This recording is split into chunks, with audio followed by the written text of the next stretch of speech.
Teman-teman mahasiswa, hari ini kita akan belajar mengenai konsep bilangan rasional, irasional, perpangkatan dan akar, serta barisan dan deret. Ini cukup banyak ya hari ini, padat merayap. Nah, sebelum kita mulai perkuliahan, kita berdoa terlebih dulu. Semoga apa yang kita pelajari hari ini memberikan manfaat untuk kita semuanya dan perkuliahan kita juga bisa berjalan lancar. Berdoa dimulai.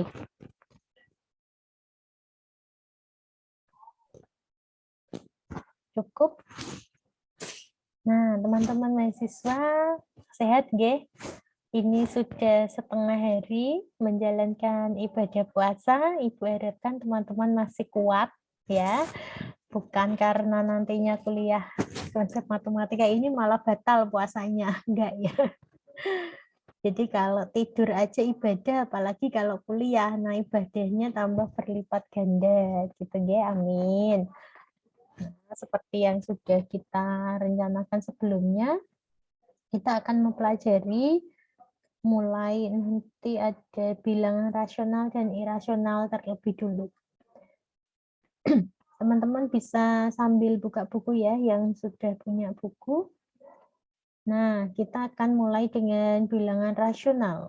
Bilangan rasional adalah bilangan yang dapat dinyatakan dalam bentuk A per B, di mana A dan B adalah bilangan bulat, dan B-nya tidak boleh sama dengan 0. Tidak sama dengan 0 ya. Di mana di sini A dan B dipersyaratkan tidak memiliki faktor persekutuan kecuali satu. Artinya FPB antara A dan B itu 1 jika dia sudah disederhanakan.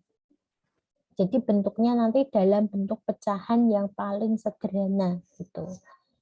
Jika dinyatakan dalam himpunan, maka himpunan bilangan rasional didefinisikan sebagai, ini simbolnya itu namanya himpunan Q sama dengan A per B, sedemikian hingga A dan B adalah bilangan bulat, di mana B-nya tidak boleh sama dengan 0. Bilangan rasional terdiri dari bilangan bulat, pecahan, 0, asli, cacah, bilangan prima, dan bilangan komposit. Oke, kita lanjut ke dalam definisi kesamaan dengan bilangan rasional. Ada dua bilangan rasional, yaitu P per Q dan R per S, yang merupakan bilangan rasional. Maka mereka akan dikatakan sama, P per Q akan sama dengan R per S, jika dan hanya jika PQ sama dengan QR. Teman-teman kalau lihat tuh kayak gini ya, dikali silang dulu. Nah, P dikali S. Kemudian Q-nya dikali R. Nah, kalau hasilnya sama perkaliannya, maka dua bilangan rasional itu dinamakan bilangan yang sama. Ya. Nah, kesamaan ini akan digunakan untuk operasi hitung penjumlahan, pengurangan, dan membandingkan beberapa bilangan rasional seperti itu. Kemudian, nah contohnya di sini ya. Ini contoh 1, yang di sini contoh 2. Nah, ini bukan sama dengan G, tapi ini contoh 2 ya. Contohnya adalah setengah sama dengan 2/4. Ibu tulis di sini. Setengah kok bisa sama dengan 2/4? Buktinya apa? Nih, 1 kali 4. Sorry.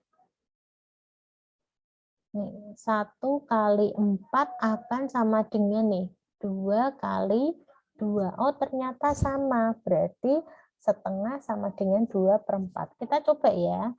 Setengah dengan 2/3. Coba. 1 kali 3 dengan 2 kali 2. Kan nggak sama ya. Nah, dia lebih dari, nggak sama.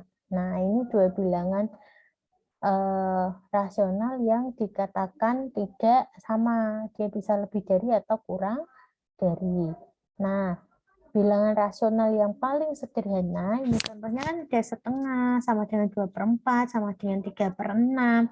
Nanti yang FPB-nya itu 1, dia merupakan bilangan rasional yang paling sederhana.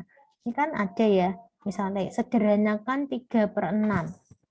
Kita cek dulu FPB dari 3 dan 6. FPB 3 dan 6 kan 3, bukan 1 ya. Berarti ini bisa disederhanakan terus. Sampai FPB-nya ketemunya 1. Gitu. Itu untuk kesamaan dua buah bilangan rasional. Apakah ada pertanyaan dari teman-teman mahasiswa? Sudah ada pertanyaan belum? Belum ya? Oke. Ya saya Bu. Gimana? Oh, tadi kan terkait pengertian bilangan irasional. Itu bilangan komposit maksudnya gimana ya Bu? Bilangan rasional. Iya, yang mengenai tadi loh, bilangan rasional terdiri dari bilangan bulat, bilangan pecahan, bilangan nol, dan bilangan komposit. Bilangan komposit itu maksudnya gimana ya Bu? Oke.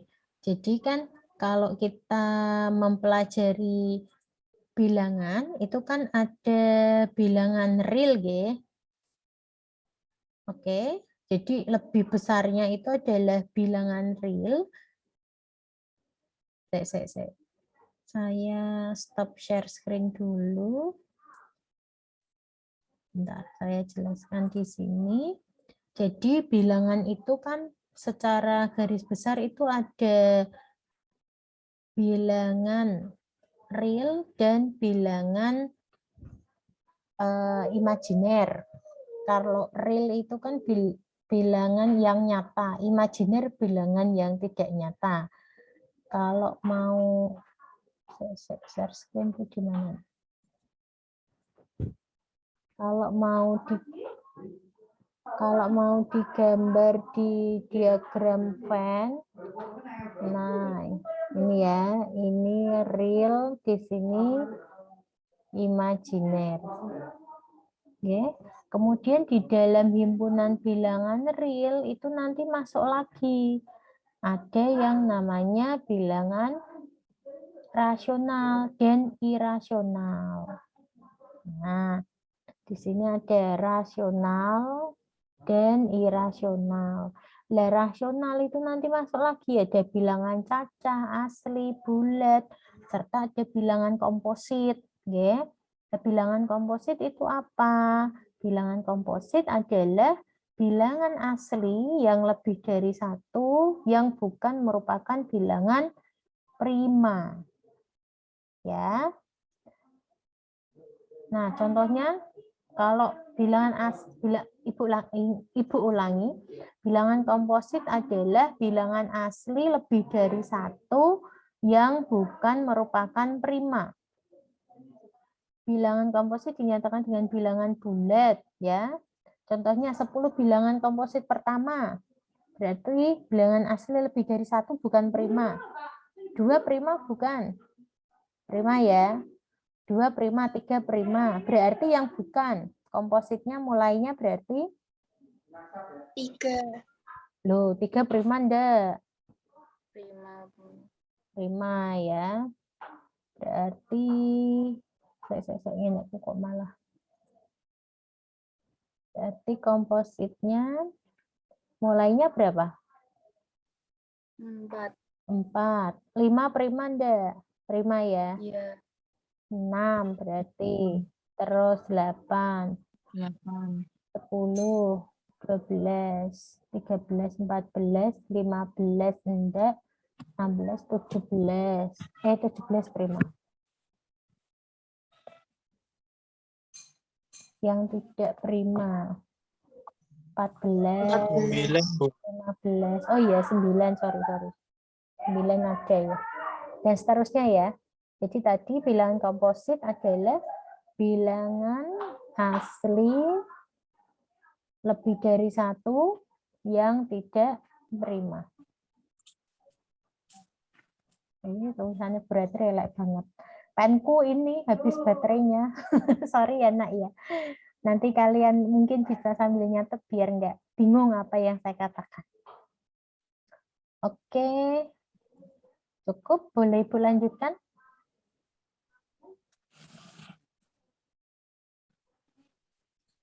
Oke ya, kita lanjut ke sifat-sifat operasi bilangan rasional. Sifatnya ada bersifat tertutup untuk operasi penjumlahan dan perkalian, bersifat komutatif juga khusus penjumlahan dan perkalian, asosiatif untuk penjumlahan dan perkalian, distributif ini untuk perkalian untuk penjumlahan, jadi kayak gini. Nah, ya, nah ini loh, distributif. Kemudian ada elemen identitas. Ada elemen identitas untuk penjumlahan yaitu 0/1, sedangkan elemen identitas untuk perkalian yaitu 1/1. Ini sama dengan yang sudah kita pelajari kemarin ya, yang untuk bilangan asli, bulat, dan cacah. Ini elemen identitas penjumlahannya 0 karena di sini adalah bilangan rasional dinyatakan dalam bentuk A per B, berarti ditulisnya 0/1. Yang untuk perkalian 1/1. Di mana elemen identitas ini jika kita operasikan maka menghasilkan dirinya sendiri. Nih, A per B ditambah 0/1 kan tetap A per B. Kalau elemen identitas perkalian, A per B dikali 1/1 masih A per B. Gitu nggih? Itu sifat elemen identitas. Kemudian ada sifat inverse. Nah, inverse ini kebalikan dari A per B sehingga menghasilkan elemen identitas. Ya. Sifat ke-6. Contohnya A per B ditambah inverse-nya ya yaitu negatif A per negatif B, kalau dijumlahkan ini hasilnya 0/1. 0/1 adalah elemen identitas dari penjumlahan. Kemudian untuk inverse dari perkalian dari A per B, ya, A per B inverse-nya adalah B per A, diwalik tempatnya pembilang dan penyebutnya. Sehingga A per B kali B per A itu sama dengan 1/1. 1/1 adalah elemen identitas dari perkalian, gitu ya. Itu inverse-nya, dieling-eling.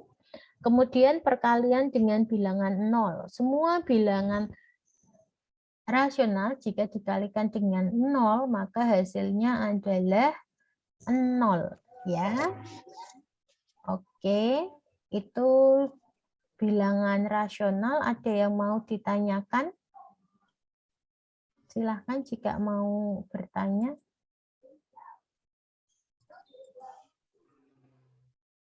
Kalau belum, Ibu langsung lanjut ya. Boleh?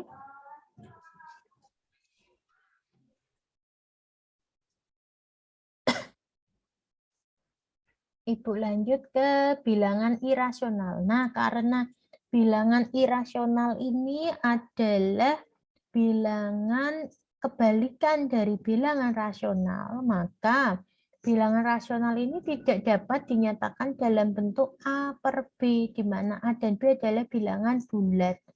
Oke. Contoh yang paling populer dari bilangan irasional adalah bilangan pi. Nah, kalau teman-teman dulu menghitung ya, mengetahui bahwa pi itu sama dengan 3,14. Nah, ini sebenarnya untuk memudahkan perhitungan saja. Tetapi kalau di matematika aslinya, pi ini nilainya adalah ini loh. Lihat ekornya panjang sekali ya. Sampai ini belum selesai. Nah, sehingga bilangan pi ini kalau dulu kita pelajari kan gitu ya. Pi sama dengan 22/7. Nah, kalau 22/7 kan ini berarti dia rasional, padahal enggak. Nggih. Kenapa kok dituliskan seperti itu? Kan nulisnya kayak gini, nggih. Ini untuk memudahkan matematika itu dipelajari. Tapi aslinya seperti ini, nggih. Contoh lain dari bilangan irasional tuh ini, akar 2. Akar 2 itu 1,4142 dan seterusnya, ini masih panjang. Kemudian ada pi, ada log 7, ada e. E ini bacanya bilangan Euler. Nulisnya Euler ya. Bacanya Euler. Ya. Kita ke contoh 2. Buktikan bahwa akar 2 merupakan bilangan irasional. Nah, untuk membuktikan kalau dia bilangan irasional, kita pakai langkah pembuktian dengan kontradiksi. Kontradiksi adalah membuat lawannya. Kalau tadi kan mau membuktikan bahwa akar 2 merupakan bilangan irasional. Berarti kita andaikan bahwa akar 2 itu bilangan rasional. Oke, ulangi. Kalau mau membuktikan dengan kontradiksi, berarti kita mengandaikan dengan lawannya. Andaikan akar 2 adalah bilangan rasional. Kalau dia bilangan rasional, berarti bisa dinyatakan dalam bentuk A per B. Kalau di sini P per Q ya. Bisa dinyatakan dalam bentuk P per Q. Dengan FPBP dan Q-nya adalah 1. Di mana Q-nya tidak sama dengan 0. Nah, kemudian kita pindah ruaskan, Q-nya pindah ke sini, ya. Q-nya dipindah, akar 2 kali Q sama dengan P. Lalu langkah berikutnya dikuadratkan. Akar 2Q dikuadratkan. Dan P-nya juga dikuadratkan. Ini menjadi akar 2 dikuadratkan menjadi 2, Q-nya dikuadratkan menjadi Q kuadrat. Gini ya. Sehingga hasilnya ini. Nah, setelah itu kita peroleh informasi bahwa P kuadrat dapat dinyatakan dalam bentuk 2 dikali Q kuadrat. Berarti 2 kali sesuatu. Sebuah bilangan jika dapat dinyatakan dalam bentuk 2 dikali sesuatu, maka bilangan tersebut adalah bilangan genap. Jadi P kuadrat genap. Kalau P kuadrat genap, maka P-nya juga genap. Maka P bisa dinyatakan dalam bentuk 2 kali M, 2 kali sesuatu. P di sini kita ganti, ya, P-nya diganti dengan 2M. 2M dikuadratkan menjadi 4M kuadrat. Di sini 2Q kuadrat tetap, dari tadi ya, dari sini ya, tetap ya. Kemudian langkah berikutnya, di sini semuanya dibagi 2. Ya. 2Q kuadrat bagi 2, 2 menjadi Q kuadrat. 4M kuadrat bagi 2 menjadi 2M kuadrat. Sehingga Q kuadrat bisa dinyatakan dengan 2 dikali sesuatu, berarti Q kuadrat adalah bilangan genap. Jadi Q-nya adalah bilangan genap. Nah, karena di sini tuh genap, P-nya genap, Q-nya genap. Nah, berarti ya, FPB antara P dan Q itu tidak sama dengan 1. Ya, kalau dua bilangan genap kan FPB-nya tidak 1 ya. Nah, di situ dari sinilah loh, tadi di atas sudah diandaikan sehingga FPB-nya 1. Di bawah kok ketemu bahwa FPB-nya tidak sama dengan 1. Berarti tidak konsisten antara awal dan akhir. Maka terjadi kontradiksi. Sehingga pengandaian ini salah. Maka kalau pengandaian salah, maka pernyataan ini benar. Jadi akar 2 merupakan bilangan irasional. Gitu ya cara membuktikannya. Oke, mungkin agak susah yang ini pembuktian bilangan irasional, sedikit susah diterima teman-teman. Tapi enggak apa-apa, kita berusaha ya, nanti dibaca-baca lagi. Untuk latihannya, teman-teman mahasiswa nanti bisa mengerjakan semuanya, ya. Lalu dikirim di Sunan. Sudah kelasmu belum saya sediakan. Nanti waktunya ada 3 hari untuk 3 bab. Jadi jangan ini ya. Waduh, tugasnya banyak banget, sehari 1 bab. Ini ada 8 soal sehari, ngerjain 8 soal. Saya rasa ngerjain yang ini 2A, B, C, D ini ya 2 menit cukup lah, bisa cepet ya. Mudah banget. Yang kayak susah nanti yang atas nih. Yang atas Ibu bonusi. Yang A enggak usah, cukup B, C, D aja yang dikerjakan.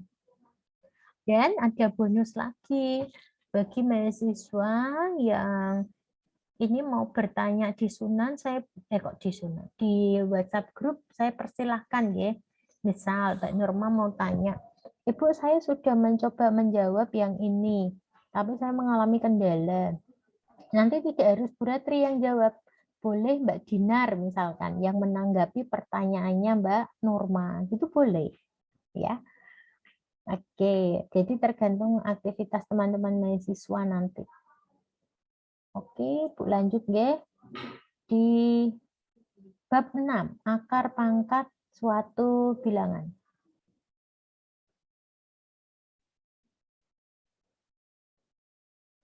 Sebentar.